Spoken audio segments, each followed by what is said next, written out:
Maybe the actor who played Soul could have done a car video. I felt a connection to OSHA, and this racism going on in our TV show is not right. Usually, I scare of black people, but Amenra is very nice. Amenra.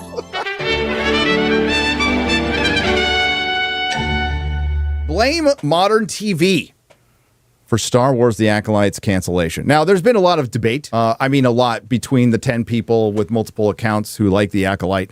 A lot of debate on why it should have been canceled. A petition was started. We'll go over that petition in just a moment, by the way.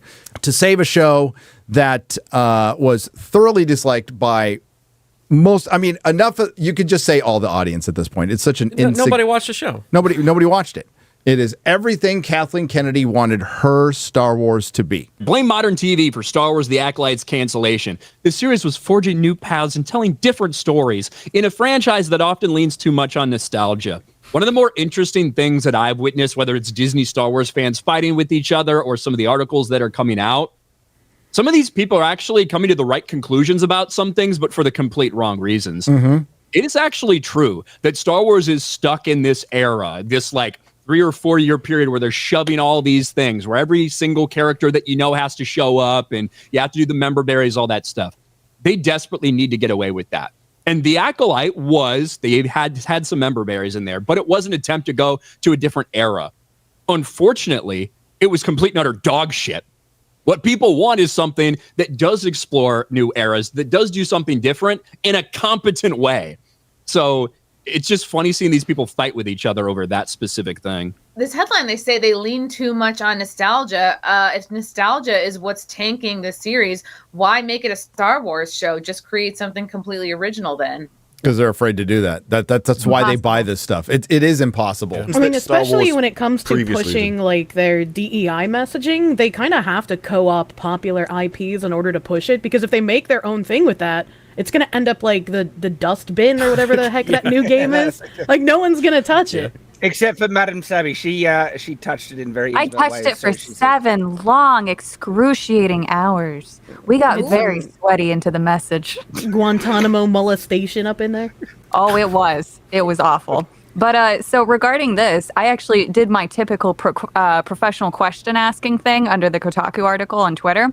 Alyssa actually took the time to respond to me. Really? She decided to respond with little reaction images of a more successful show with an equally diverse cast. And by the end of it, I just want to read off what she said because she was the one who responded to me. She goes, "I just wanted to let you know that I think you're not worthy of my time and remind anyone who may see this that you're a relentless question asker who provides no real value to any conversation. Have a good one." I think asking questions does provide value. Imagine asking questions, just consume product. So she unironically called you a question asker in the sense of being an insult. Yeah, so that's not the first time it's happened. And then my question was, why wouldn't you blame the target audience who didn't show up? Why didn't new viewers get attracted to it? Out of the 158 million Disney Plus subscribers who would see the advertising, no one wanted to watch it? No. I actually think the target audience did show up. That's the argument that I'm making for this. I totally think agree. The target audience, the demographic, 23-year-old, sexually confused, fucking pronouns in bio, trans flags, Palestinian flag, hashtag Black Lives Matter, these fucking freaks. I think all of them showed up and they spent time talking about it and making fan cams and promoting it and all this stuff. The reality is that group of people is not enough to support the show. It's not enough to make the show a success. And that is the hard pill that these freaks are going to have to swallow along with other hormone blockers, right? That pill for them to swallow, that they're actually not as big as they think they are, that they are insignificant, that they are a tiny fractional little part of this fucking fandom. And they're never going to accept that, just like they'll never accept the fact that they're actually biological females.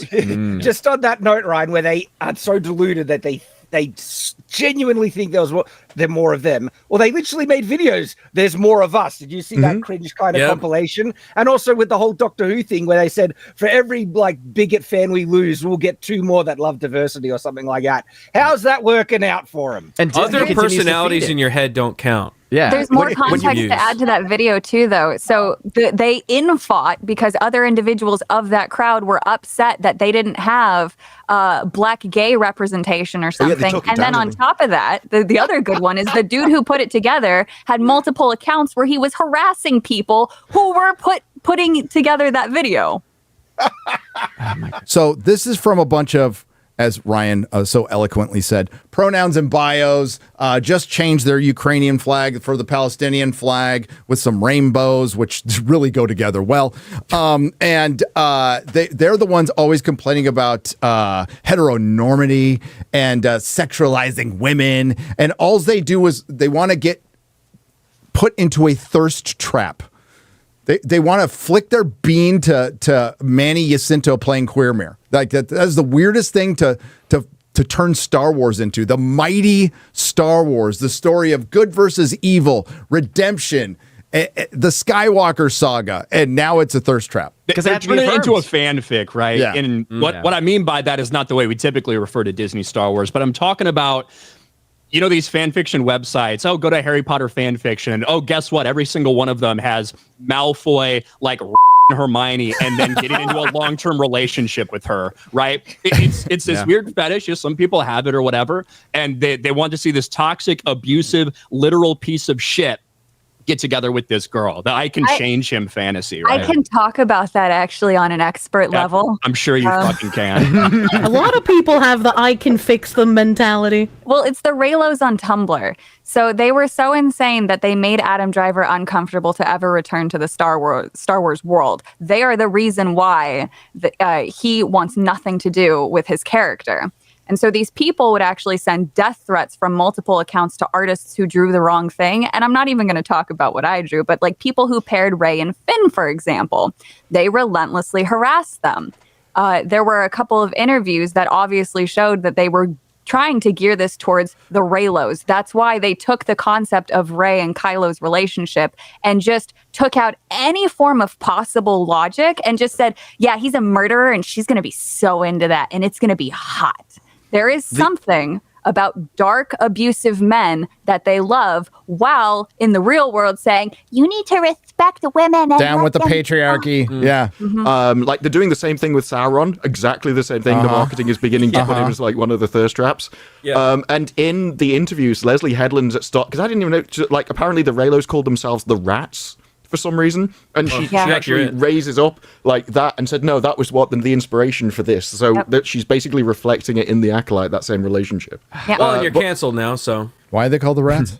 I don't know. They are. It's a better name. I totally agree. But just to put things into a fair perspective, if a guy went out murdering for you and brought back people's femur bones so you could make a nice centerpiece on the dinner table, that would be kind of intriguing, would it not? It was about 24 hours in this show between him murdering all of her friends and her falling in love with him. Yeah. It was crazy. Just because she saw his little Asian dick, too. That was the weirdest. Oh, my God. Right. His yellow lightsaber. Anyone other than an Asian, and you saw her look down at the dick, you could think, oh, maybe she's just, like, impressed. But come on. What are we fucking talking about? She's still looking for it. Okay. I hunted, man. I hunted for his dick. I hunted. Thank you, Rob. I hunted for Tobey Maguire's dick. He said it. Those were all his words. There's also been a lot of conversation surrounding the Acolyte's cancellation. There's a lot of conversation about, well, TV shows don't get long enough to breathe anymore, or they're canceling too many shows after one season. There is, kind of maybe some truth to that, not in this specific case. But the reason that so many shows get canceled nowadays is because they have completely removed the quality control filter to make shows. In the rush to fill all these streaming services, they got rid of the traditional way that we made TV. You make a pilot and then you pitch it to a couple fucking places.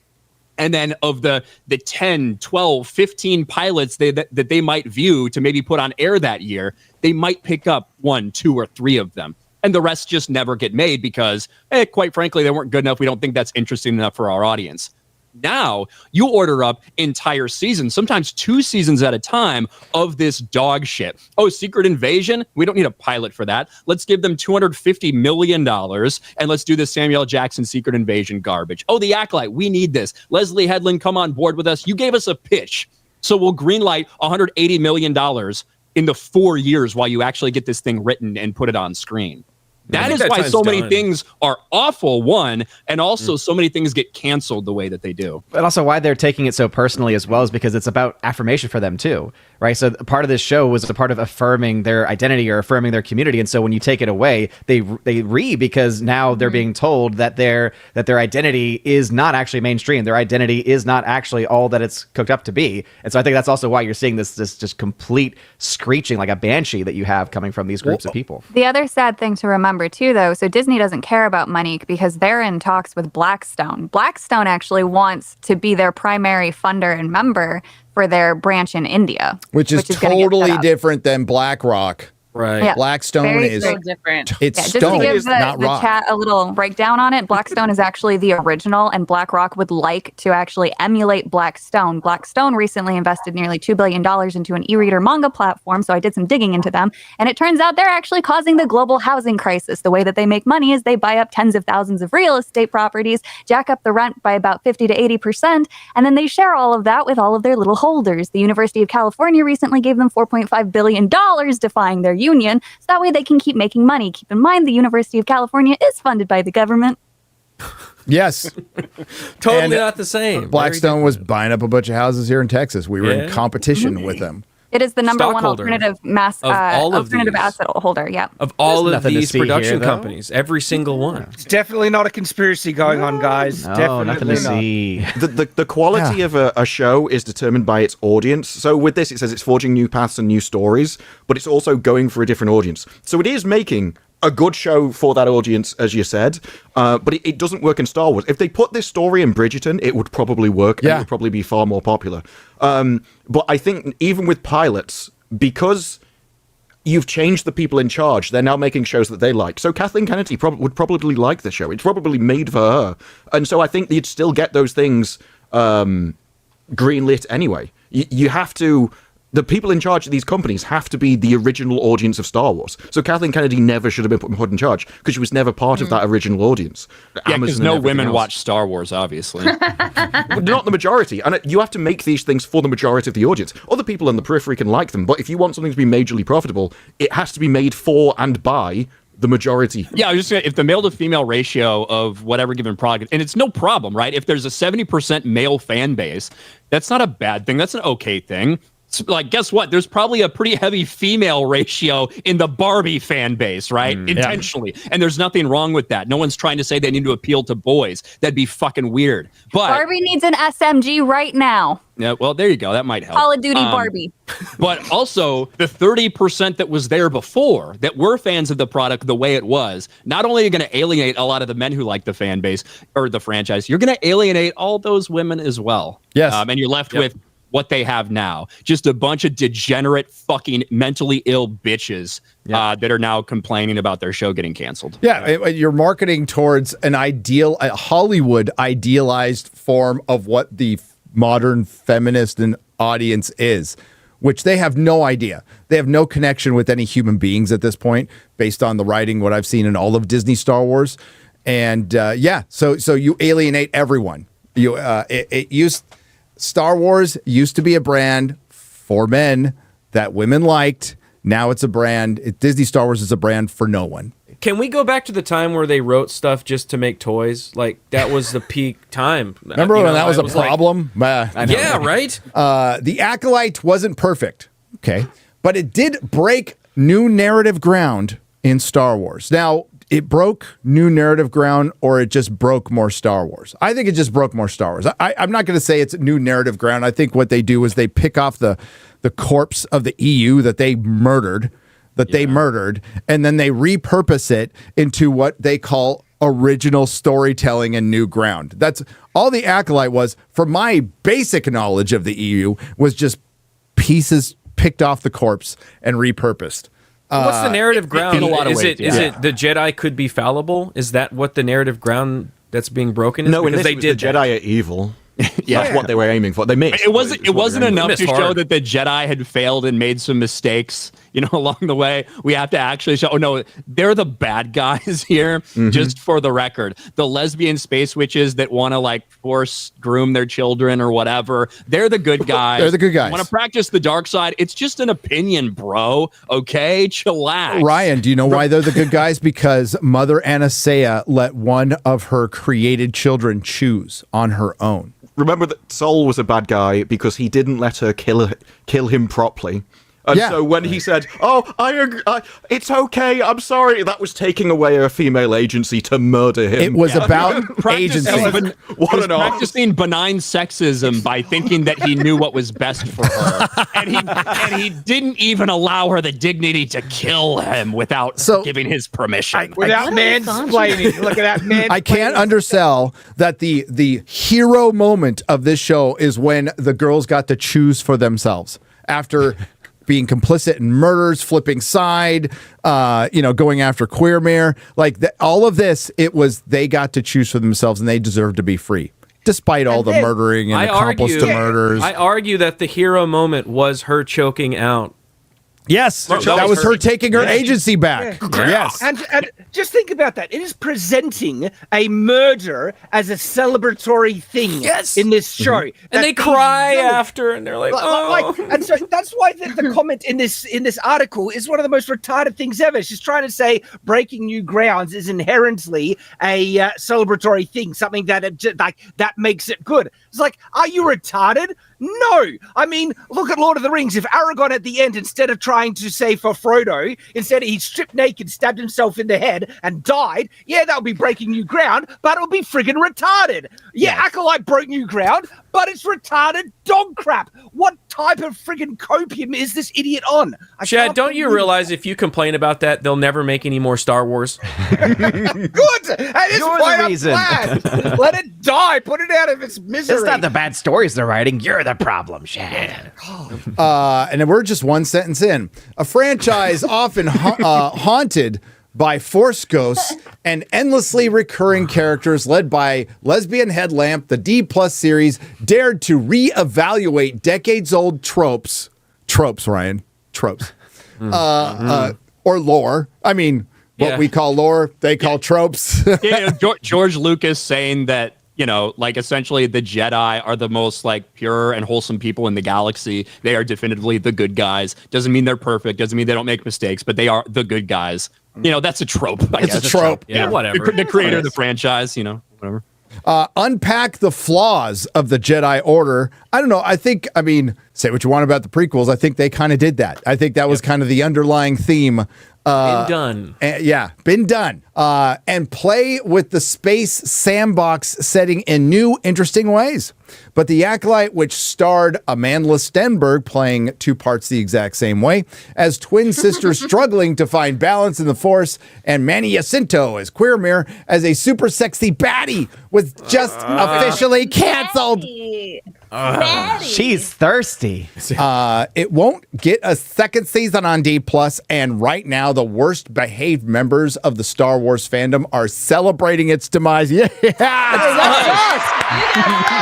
you're the worst behaved.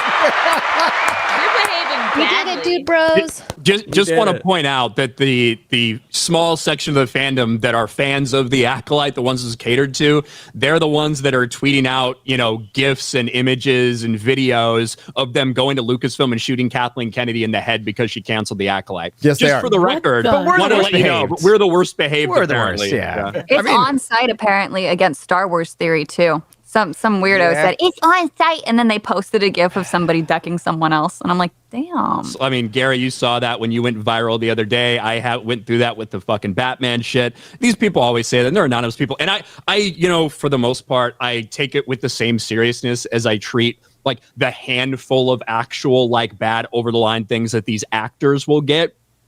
It's the fucking internet. You're gonna have a couple unhinged people. That's just what it is, and you can't take that shit too seriously. No, or at all. I sleep like a baby at night. Yeah, it's whatever. It's literally nothing. All right. So, but while the Acolyte's cancellation stokes the fires of an ongoing culture war. Oh, so you admit it's happening? Okay. It wasn't happening. I thought it wasn't happening. It's indicative It is happening, of. and it's a good thing. Absolutely, it's a good thing. I think it is. I think people speaking up about this stuff. I think it invading every aspect of our lives because of, I mean, a very dedicated group of people. Ignorance, complacency. There's a lot of things that conspired to have our culture poisoned right now, and to even deny it's happening is insane. Is absolutely insane. Are things turning around a little bit? Yeah, there's some sanity returning to the world because a lot of people lost a lot of fucking money. I wish it was they had like a spiritual awakening and said, you know what?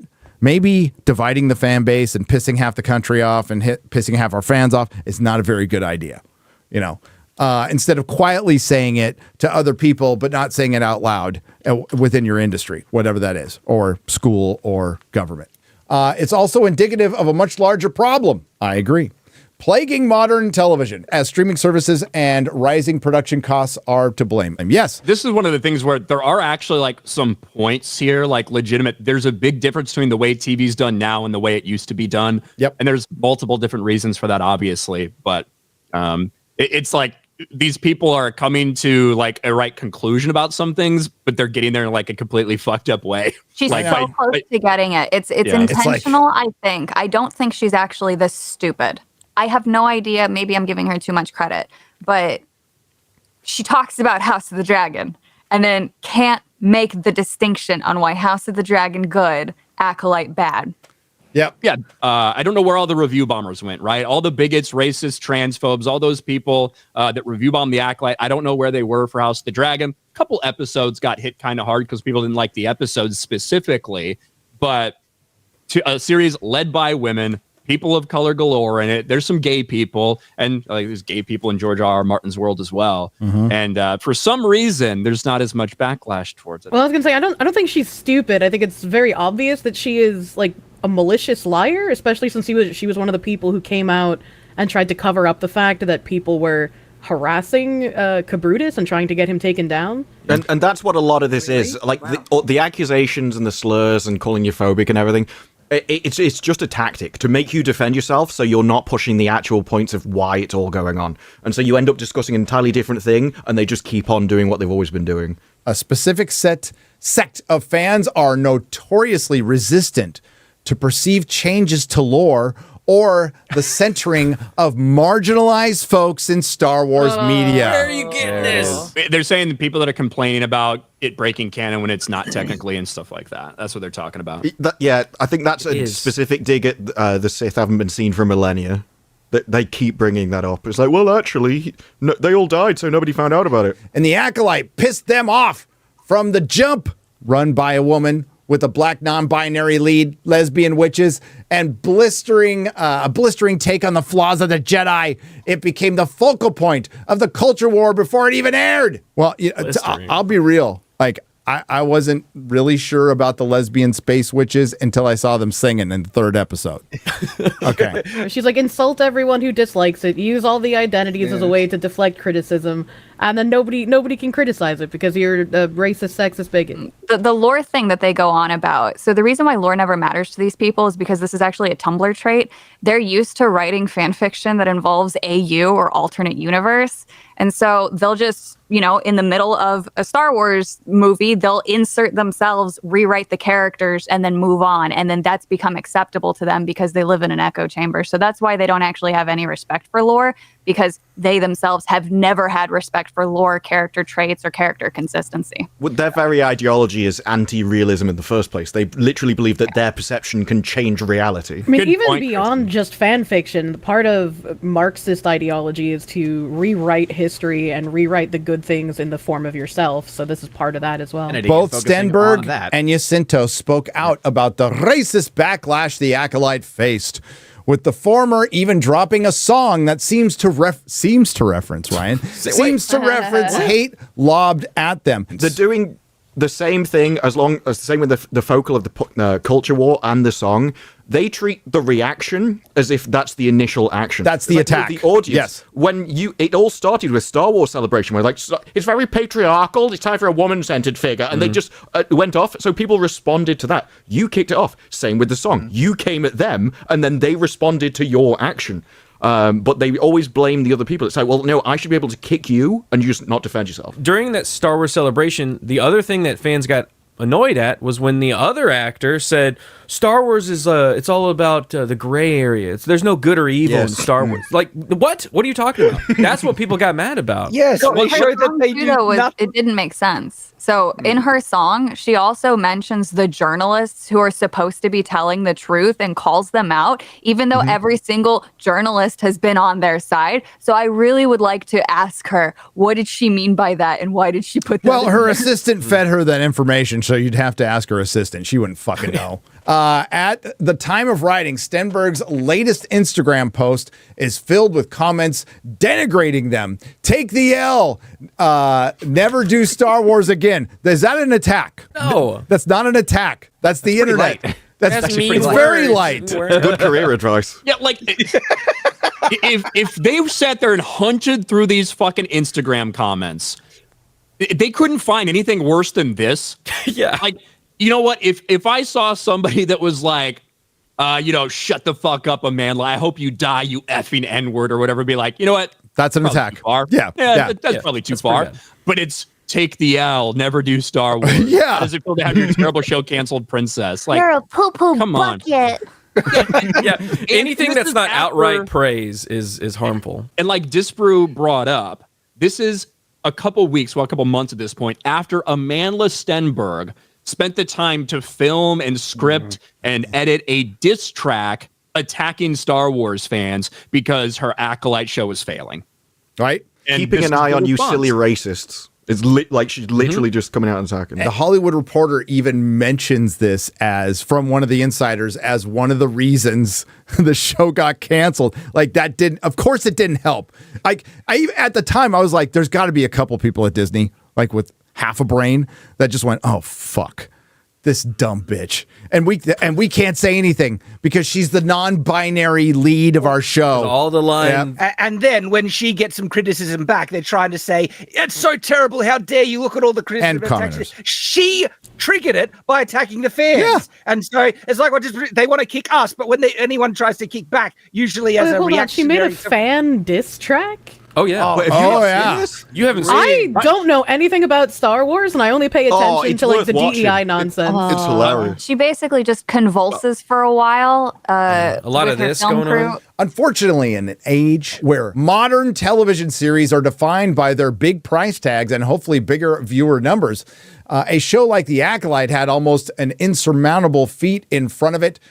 In order to ensure its survival, if its mere existence hadn't been used as a catalyst for conversations about wokeism in Star Wars, Disney Star Wars, perhaps it would have had a fighting chance. So the review bombing, all of us, apparently, so we're trying to get to the bottom of this. Apparently, we did beat The Acolyte. Like, it's all our fault. But also, it's like, no. If this show wasn't like woke and had the propaganda, it still would be a dog crap show. Exactly. Insanely trash. But when a modern TV series takes place in a long-running franchise and dares to offer a different kind of fan service, that said, reality is it will likely serve as a reminder of how far a fandom can still go. Okay. It's not a different kind of fucking fan service, though. This makes no sense. You have a dude who in one scene literally killed everyone that she loved, including the little lesbian alien girl who had a thing for her. And then in the very next scene, she's looking at his willy wang like, oh, I guess everything's fine now because dick solves fucking everything. It